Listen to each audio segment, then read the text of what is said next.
papel, solo que avanzamos un poco en el tiempo, nos vamos ya al momento de la Guerra de Sucesión Española y hablaré de esta serie de cartas de Luis Pérez el Gallego y el amigo ausente de la corte.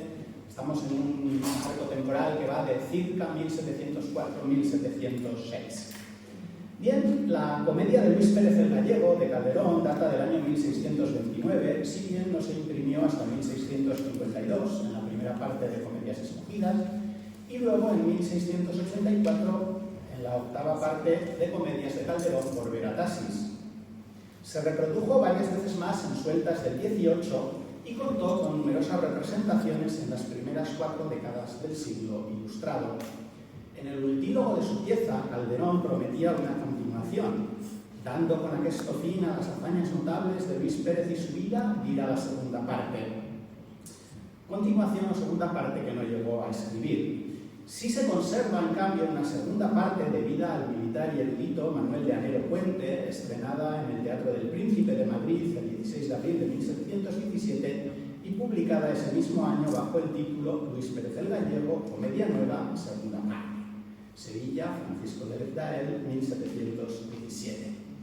Lo que me interesa destacar ahora, en el contexto también en que junto con el profesor Usunari estoy editando la comedia calderoniana, lo que me interesa destacar ahora es que ese personaje dramático calderoniano de Luis Pérez el Gallego se había convertido por estas fechas de inicio de centuria en una especie de personaje, no sé si decir popular, folclórico, y en torno a esos años, como decía, cerca 1704-1706, datan unas epístolas satíricas en verso que intercambia con un amigo ausente de la corte, en las que ambos comentan diversos acontecimientos y personajes relacionados con la Guerra de Sucesión Española.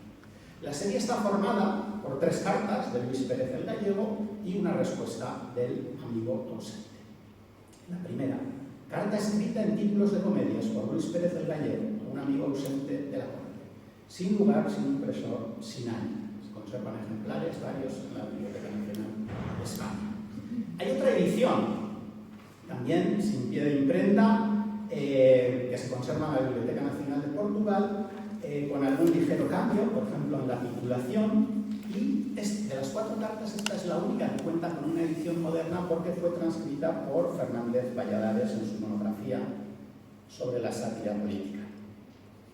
Viene después la carta segunda, en que continúa Luis Pérez el Gallego al amigo ausente lo que va sucediendo en las felicidades de nuestro católico monarca don Felipe V, que el cielo prospere, triunfante de sus enemigos.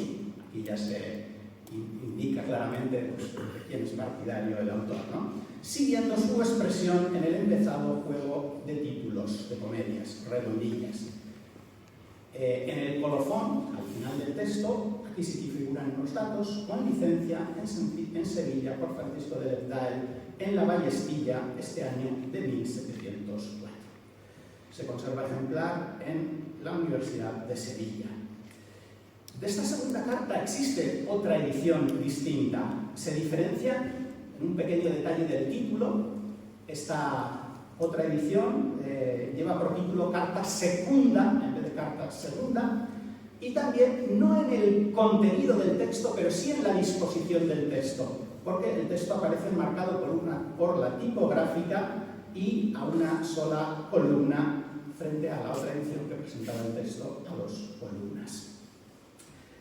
Bueno, la tercera carta se titula así, tercera carta en que continúa su correspondencia Luis Pérez el Gallego al amigo ausente en el idioma comenzado de títulos de comedias, dándole cuenta del estado en que se hallan los personajes de la Europa, redondillas, de nuevo sin lugar, sin impresor, sin año, ejemplares en la Biblioteca Nacional de Madrid, y la última de la serie, por lo menos hasta donde se me alcanza, cierra la serie la carta del amigo ausente a Luis Pérez el Gallego, en que le noticia los sucesos que al presente se miran en Cataluña, Valencia y Portugal, continuando el comenzado idioma, el continuado estilo, diríamos, ¿no?, de títulos de comedias en que le escribía y apurando el asunto de ellos. Redondillas, aquí hay de nuevo pie de imprenta, con licencia en Madrid, año de 1706. Ejemplares de nuevo en Madrid. Bueno, este es un poco el corpus, los títulos y los datos cuando los tenemos de impresión de esta serie de 4 cartas.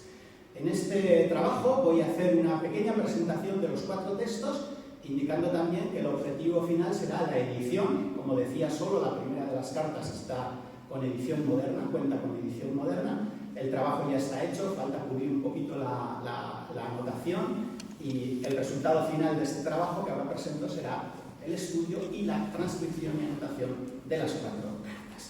Voy a detenerme, por razones de tiempo, voy a detenerme un poco más en el comentario de la primera de las misivas, porque en ella se nos presentan a todos los personajes históricos que luego van a reaparecer de forma muy similar en la segunda, en la tercera y en la cuarta.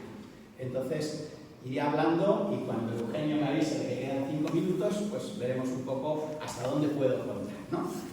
Otras virtudes igual no, pero la de la elasticidad sí que va a tener esta ponencia. Bien, pues vamos primero con esa primera carta que, como ya indiqué, conoció 2 ediciones. Y, como ya he señalado, también es la única que ha sido transcrita, en concreto, por Mercedes Fernández Valladares. El texto está formado por 40 redondillas y el anónimo autor, nada podemos añadir al respecto, más allá de su significación como partidario de Felipe d'Anjou, emplea el conocido paradigma de los títulos de comedias, estudiado en la actualidad por Ignacio Arellano en varios trabajos ya publicados y en algunos otros que vienen próximamente, que van a aparecer próximamente. Exceptuada la primera redondilla, amigo pues de la corte, preguntas las novedades, te remito estas verdades con 4 cuartos de corte, las otras 39 acaban con un cuarto verso que es todo él. A veces no es todo el verso, es la mitad del verso, o a veces toma un poquito también del verso anterior, pero bueno, en general es el último verso de la redondilla, es un título de comedia.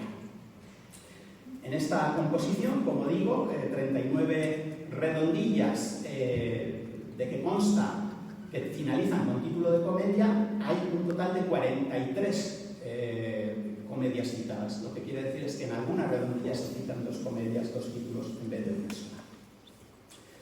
Se indica en la composición que Madrid, que es el completo y mapa de todo el mundo, es ahora un lugar donde impera el silencio y el secreto, ¿no? Madrid ya no es el secreto a voces, sino el alcázar del secreto. Y se anuncia que nuestro rey está en campaña, Marte y Adonis mejor, quitándonos el temor de la pérdida de España. Se elogian sus grandes prendas y proezas frente a las vanas porfías del señor emperador, es decir, Leopoldo I de Habsburgo, emperador del Sacro Imperio Romano Germánico. El rey Felipe, al decir de la voz enunciadora de Luis Pérez el Gallego, es tanto el príncipe constante como el príncipe perseguido. Se alude después, pasamos ahora ya al examen de los enemigos, al rey Pedro II de Portugal como tirano y Caín riguroso, que dio la muerte, dice la misiva, con malicia a su hermano. Recordemos que Pedro II de Portugal había sido nombrado regente y heredero de su hermano Alfonso VI, ya que este presentaba signos de demencia, y a la muerte de Alfonso en 1683, al que había enviado el destierro, pues corrieron rumores de la posible intervención de don Pedro en la muerte de su hermano, para hacerse con la titularidad del trono. Se alude luego a Inglaterra, afirmándose que de esta mal fundada guerra y herética obstinación apadrina la opinión la cisma de Inglaterra, ¿no? Con esa epentética que es la habitual en el título calderniano, para que dé la medida de lo sílabo. Se alude a Ana Estuarda, que en sus crueldades es la fiera, el rayo y la piedra, es decir, Ana Estuardo, Ana de Gran Bretaña, reina de Inglaterra, Escocia e Irlanda, que fue la última soberana británica de la Casa de los Estuardo. Y también entre los enemigos figura, lógicamente, el archiduque Carlos de Austria, hijo de Leopoldo I. Aunque más brote centellas el archiduque engañado, ya verá que quiso errado oponerse a las estrellas. Y a continuación se califica su pretensión de acceder al trono español como engaño ciego.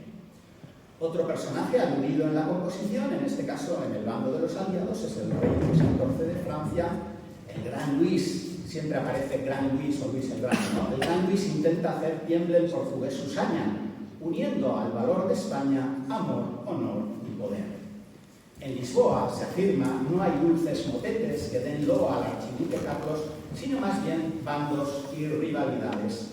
Siguen alusiones al almirante de Castilla, esto es, Juan Tomás Enrique de Cabrera, Toledo y Sandoval, que pasó a Portugal y que se convirtió en uno de los principales representantes del bando austracista, y otras alusiones más pequeñas a Corzana, a Massa, a Morrás, todos personajes militares nobles que están en el entorno del bando, como digo, austracista, ¿no?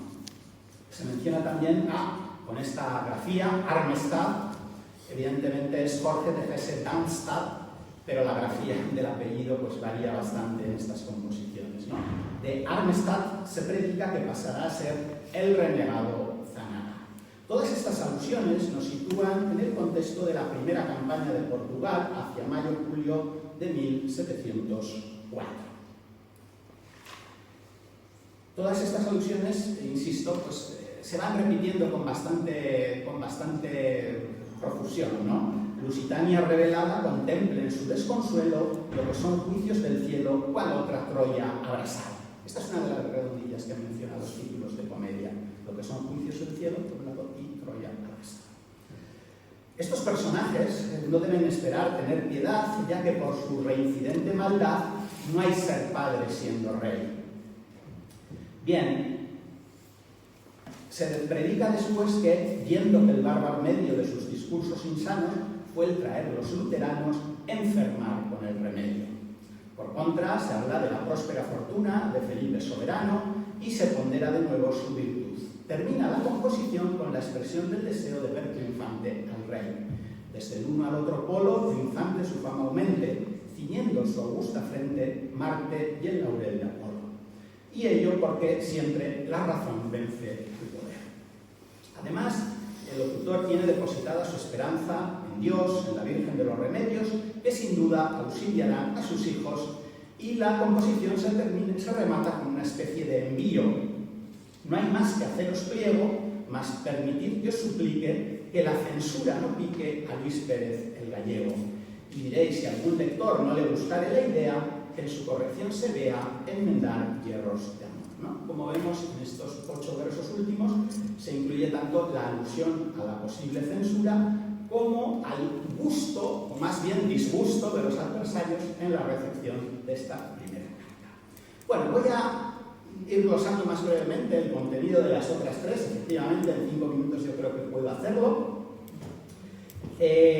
La segunda es una de las cartas que está fechada en 1704, incluso algunas referencias puntuales como a la rendición de Salvatierra, de Segura, efectivamente nos dan dando una cronología interna muy exacta, ¿no? Hacia mayo de 1704. Vuelven a aparecer pues, las acusaciones o el tono negativo en la presentación del rey don Pedro II, del archiduque Carlos. La novedad en esta segunda misiva, en la que de nuevo se califica al rey Felipe de Adonis, como en la primera carta, es la mención de nuestra María Luisa, es decir, María Luisa Gabriela de Saboya, primera esposa de Felipe V. La tolerancia y cordura de nuestra María Luisa en la ocasión autoriza la más hidalga hermosura. De ella se elogia su gran majestad y su entendimiento, su religiosa ternura, su católico celo, y del monarca se dice: Dios nos dio un rey en efecto, de tantas prendas colmado, que en él es caso sentado, galán, valiente y discreto. Bueno, voy abreviando un poco las citas. Hay, como digo, alusiones muy concretas, por ejemplo, a Idaña y Monsanto, que son 2 localidades portuguesas que pertenecen a estas campañas de 1704, fueron localidades que constituyeron escenarios bélicos de las campañas, y al final la composición pues, hace balance de la situación al momento presente, ¿no? España va victoriosa mientras que el imperio está desengañado y se ha derribado el furor de su ambición. Se insiste en la arrogancia, en el error del archiduque Carlos al pretender al trono, y siguen también pues, la presentación negativa de Amistad. La tercera carta, digamos, presenta una novedad formal, y es que a las 51 redondillas de que consta se le añade una octava real, ¿no? Tercera vez escribiros procura la amistad mía, le dice Luis Pérez el Gallego al amigo ausente de la corte, por mirar que cada día se me ofrece que deciros, pues a la gente arrogante de la Europa llego a ver cada día de un parecer, cada día de un semblante. Bien, vuelven a aparecer los mismos personajes que forman la actualidad política, histórica del momento: Don Pedro de Portugal, Porzana, Arnstadt, etc. Y aparecen también los elogios al propio rey, a la reina, aparece también en esta segunda misiva, a Luis de Francia, etc. La novedad, como digo, es que después de las redondillas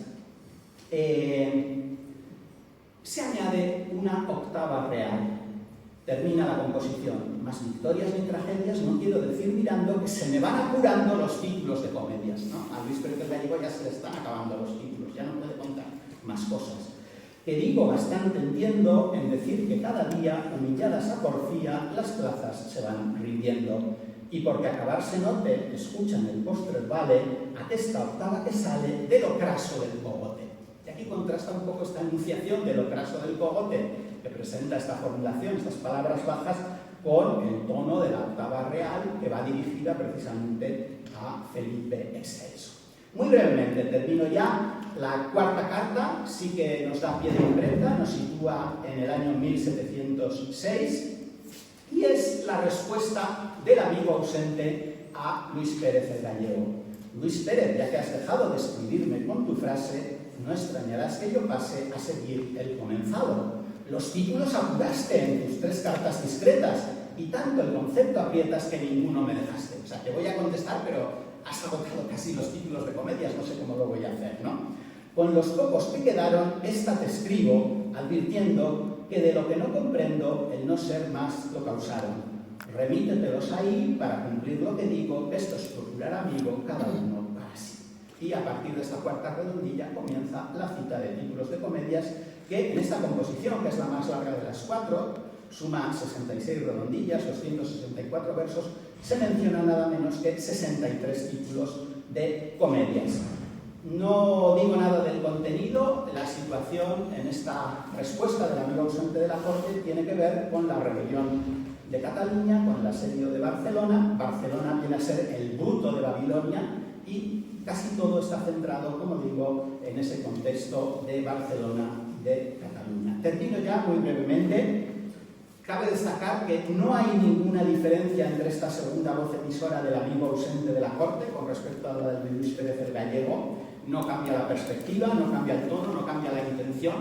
No es que sea una respuesta desde el bando enemigo, sino que se siguen ofreciendo los mismos elogios a Felipe y los mismos denuestos o presentación negativa del bando austracista, de los personajes del bando austracista.